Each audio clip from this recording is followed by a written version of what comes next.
नमस्कार, आप सभी का आपके इस चैनल में बहुत बहुत स्वागत है। आज के इस वीडियो में हम हिंदी विषय में चर्चा करेंगे।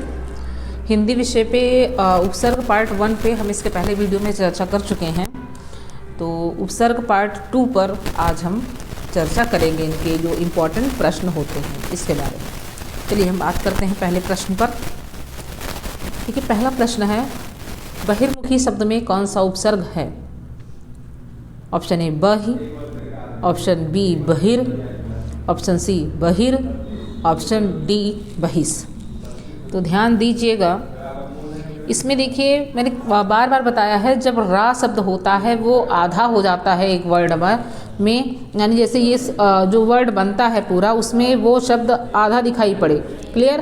तो ध्यान दीजिए, जिस पे हलंत लगा होता है आधे वर्ड पर, ये देखिए रा में हलंत लगा है, वही रा यहाँ पे जाके देखिए माँ के ऊपर हो गया है, आधा हो गया है। क्लियर?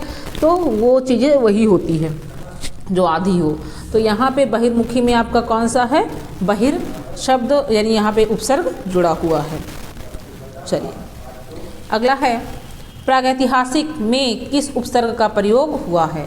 देखिए, प्रागैतिहासिक में ऑप्शन ए प्राक, ऑप्शन बी प्राग, ऑप्शन सी प्रा, ऑप्शन डी प्रागैति। तो इसमें जो आपका उपसर्ग है वो कौन सा है? तो ध्यान दीजिएगा, प्रागैतिहासिक जो है वो प्राक से बना हुआ है। ओके, यहाँ पे आपका ऑप्शन ए सही है। निम्नलिखित में से किस शब्द में उपसर्ग का प्रयोग नहीं है? ऑप्शन ए प्रश्न, बी प्रतिष्ठा, सी अधिकार, डी संस्कार। तो ध्यान दीजिएगा, यहाँ पे जो आपका ऑप्शन ए है वो सही है, यानी इसी में यानी प्रश्न में आपका कोई भी उपसर्ग नहीं जुड़ा है। देखिए, प्रतिष्ठा में जो उपसर्ग जुड़ा है वो प्रति है, प्रतिधन अस्था। क्लियर? इसमें है प्रतिधन अस्था। अधिकार में आप जानते हैं अधिधन कार अधिकार है, संस्कार में भी समधनकार है। ओके, तो प्रश्न में कोई उपसर्ग नहीं है। चलिए अगले प्रश्न पे बात करते हैं। उत से निर्मित शब्द है, आपका एक उत जो है वो उपसर्ग है, इससे निर्मित शब्द क्या है? तो देखिए, अवकाश नो ये नहीं है, अपकार नहीं है, इसमें अप उपसर्ग है। उच्चारण यस, सी वाला आपका सही है, क्योंकि हम जब इसको हम अलग करेंगे तो ये उतधन चारण होता है। क्लियर? ये अगर हम बात करते हैं तो ये एक व्यंजन संधि। देखिए, मैंने इसके पहले वीडियो में बताया था, जो लोग संधि के बारे में अच्छे से जानते होंगे वो उपसर्ग को अच्छे से अलग भी कर सकते हैं, क्योंकि ये सेम उसी की तरह होता है। अब आपका उच्चारण में उत उपसर्ग है, और अगर देखा जाए संधि कौन सी है तो ये व्यंजन संधि है। क्लियर? तो ये चीज़ें हैं, यानी उत से निर्मित शब्द क्या है आपका? उच्चारण। चलिए अगला है, उन्मेष में किस उपसर्ग का प्रयोग हुआ है? ऑप्शन ए उप, ऑप्शन बी उद, सी अपि, डी अभि। तो ध्यान दीजिएगा, उन्मेष में आपका जो शब्द है वो उद है, यानी इसको हम अलग करेंगे तो उदधन मेष होगा, यानी उद उपसर्ग है।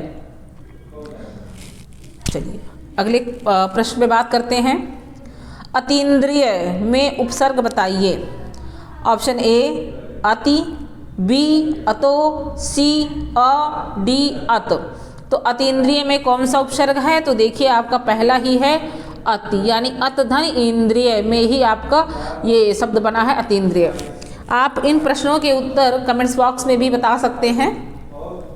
ओके, और वीडियो को पूरा देखा करिए, लाइक भी करिए, शेयर भी करिए अपने मित्रों के साथ, ताकि वीडियो को ज़्यादा से ज़्यादा लोग इससे जानकारी प्राप्त कर सकें। चलिए अगला प्रश्न है, प्रत्याशा शब्द में उपसर्ग है, कौन सा उपसर्ग है? ऑप्शन ए अ, बी प्रा, सी प्रति, या डी प्रत्या। तो ध्यान दीजिएगा, आपके उपसर्ग में क्या है? ये है प्रति, यानी आपका सी ऑप्शन सही है, यानी अगर हम इसको अलग करेंगे तो ये प्रतिधन आशा होगा। तो यहाँ पे प्रत्याशा में कौन सा उपसर्ग है? प्रति उपसर्ग है। चलिए अगला प्रश्न है, पराधीन में कौन उपसर्ग है?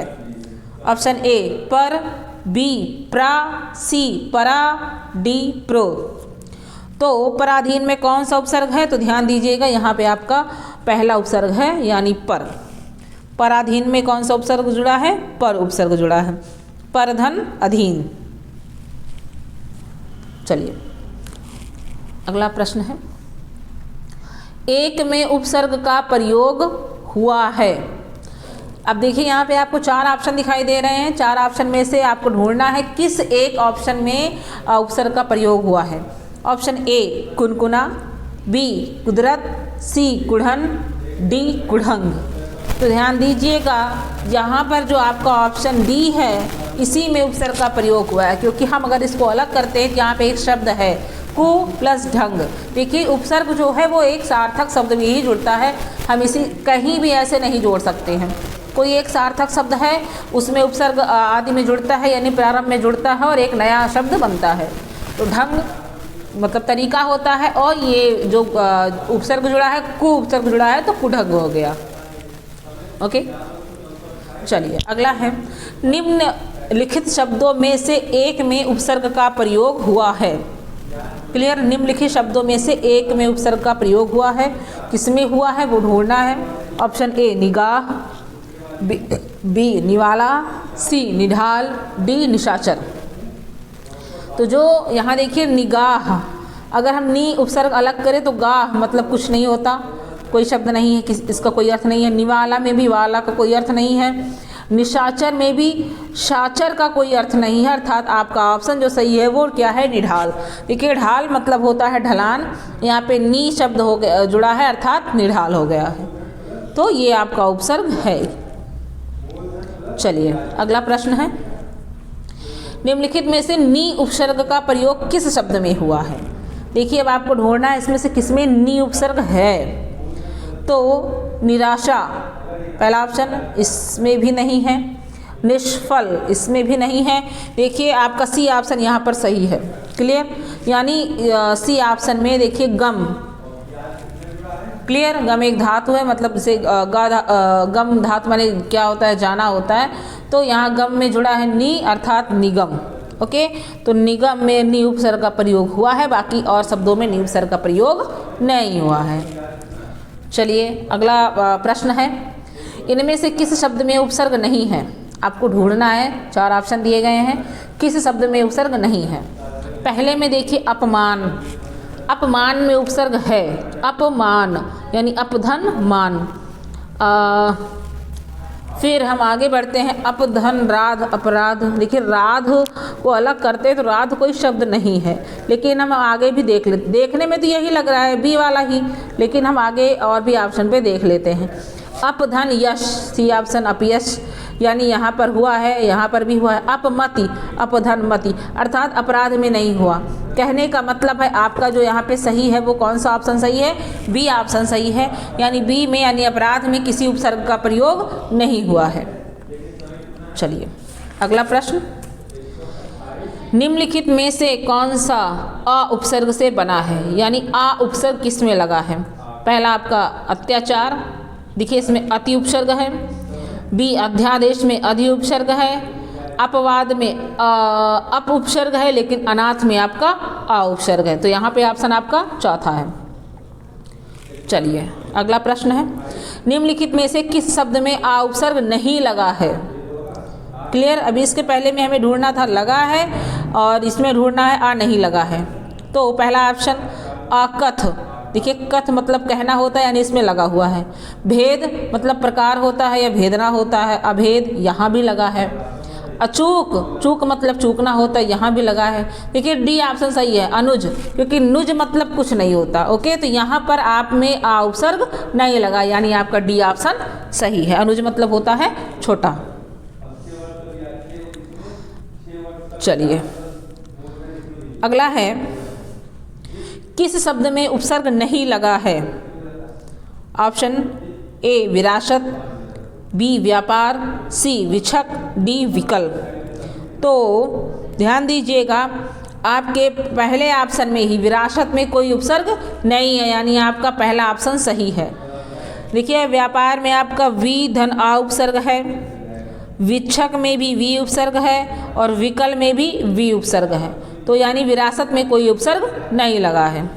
चलिए अगले प्रश्न पे बात करते हैं। निम्नलिखित शब्दों में से एक में उपसर्ग का प्रयोग नहीं हुआ है, कौन सा है वो? ऑप्शन देखिए, उपसर्ग क्या होता है, अगर हमें कभी कभी ऐसे प्रश्नों में ये दिखता है कि देखने में सब सही लग रहा है, लेकिन उसको ध्यान से देखना पड़ता है कि कौन से शब्द का अर्थ होता है, कौन से शब्द का अर्थ नहीं होता है। अक्सर लोगों से गलतियाँ यहीं पे हो जाती है, तो थोड़ा ध्यान से इसको उपसर्ग वाले क्वेश्चन, उपसर्ग और प्रत्यय वाले को थोड़ा ध्यान से आप लोग देखा करिए, ताकि कोई गलती ना हो और आप जो भी एग्ज़ाम दे रहे हैं उसमें आप सफल हो जाएं। तो देखिए इसमें एक में उपसर्ग का प्रयोग नहीं हुआ है, कौन सा ऑप्शन है वो? देखिए पहला ऑप्शन कुख्यात। कुख्यात में देखिए ख्यात मतलब होता है प्रसिद्धि, तो यहाँ पे लगा है। ओके, कुचाल, चाल मतलब चलना होता है, तो यहाँ भी आपका अवसर लगा है, यानी अगर हम कु धन चाल को अलग करें, चाल मतलब चलना होता है। कुलीन, लीन मतलब तो कुछ नहीं होता। चौथा ऑप्शन देखते हैं योग, योग मतलब जोड़ना होता है, तो जो आपका सी ऑप्शन है कुलीन, यानी कुलीन में किसी भी उपसर्ग का प्रयोग नहीं हुआ है। चलिए अगला प्रश्न, निम्न इनमें से कौन सा शब्द हिंदी के उपसर्ग से नहीं बना है? क्लियर, यानी किस शब्द में उपसर्ग नहीं है? तो अनजाना में उपसर्ग है। बेनचखा में देखिए, अनजाना में अगर हम अन अलग करें, जान अनजान है, अनजान में हम जान अलग करते हैं, अन धन जान। क्लियर, ये भी एक जान मतलब जीव होता है, अर्थ होता है। बिन चखा, बिन बिन आपका फारसी उपसर्ग है। बिन धन चखा, चखा मतलब चखना। बिन जाना, जाना मतलब गो, आना जाना। फिर लापता, देखिए लापता में आपका, क्योंकि लापता में आपका कोई उपसर्ग नहीं है, क्योंकि अगर पता हम ये अलग कर दे, ला अलग कर दे, पता पता मतलब पता होना, लेकिन ला कोई उपसर्ग ही नहीं है, तो ध्यान दीजिएगा जो आपका उपसर्ग है वो लापता है, यानी यहाँ पे जो ऑप्शन सही है वो लापता है, क्योंकि लापता में हिंदी के उपसर्ग का प्रयोग नहीं हुआ है। चलिए आगे हम बढ़ते हैं। अगला प्रश्न, दुकाल में कैसा उपसर्ग है? देखिए दू को हम अलग करते हैं, अगर दू धन काल, दू धन काल, काल मतलब समय होता है। दू, अब ये दू कैसा उपसर्ग है? दू कैसा उपसर्ग है? देखिए दू पे छोटा की मात्रा है, दू कैसा उपसर्ग है, तो आप वो बताना है ये उर्दू उपसर्ग है या फारसी है या हिंदी है या अरबी है।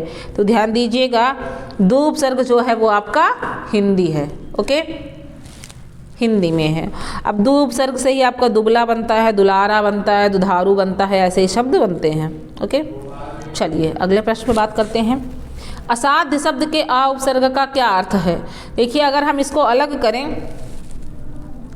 आ धन साध्य, तो यहाँ पर आ उपसर्ग का अर्थ क्या होता है? देखिए आ उपसर्ग अक्सर जब हम किसी वर्ड का विलोम हमें नहीं आता है, या जो भी है बच्चों या छोटे जो 8 तक जब होते हैं, तो जब हमें विलोम मान लीजिए नहीं आता तो हम आ लगाकर उसका उल्टा कर देते हैं। जैसे इंग्लिश में भी इन लगता है, अन लगता है, मिस लगता है या डिस लगता है, वैसे ही ये एक शब्द है। तो साध्य मतलब जो साधने योग्य हो, असाध्य जो साधने योग्य ना हो, अर्थात इसमें ना की बात की गई है। तो आ का मतलब जो यहाँ है निषेध है। निषेध मतलब मना करना, या जैसे हम कहीं जाते हैं तो देखिए बोर्ड पर लिखा होता है धूम्रपान निषेध है, यहाँ धूम्रपान निषेध अर्थात धूम्रपान करना मना है। तो जो आ का अर्थ है यहाँ पर असाध्य में वो क्या है? निषेध। चलिए अगला शब्द है अध्यक्ष शब्द में उपसर्ग कौन सा है? देखिए अध्यक्ष में आपका अधि पहला ऑप्शन, बी अध, सी आधि, डी अध। तो ध्यान दीजिएगा अध्यक्ष में आपका ऑप्शन ए सही है, यानी अधि यहाँ पे उपसर्ग है। चलिए अगला शब्द है अलबत्ता। अलबत्ता शब्द में कौन सा उपसर्ग है? तो ध्यान दीजिएगा यहाँ पर आपका अल शब्द उपसर्ग है, यानी अल उपसर्ग है। चलिए, ये हो गया।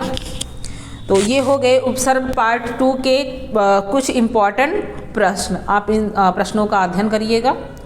आशा करते हैं ये प्रश्न आपके लिए बहुत ही महत्वपूर्ण होंगे। और इस वीडियो को आप अपने मित्रों के पास, दोस्तों के पास शेयर करिएगा। क्लियर? हम आपसे अगले वीडियो में मिलते हैं। तब तक के लिए बहुत बहुत धन्यवाद।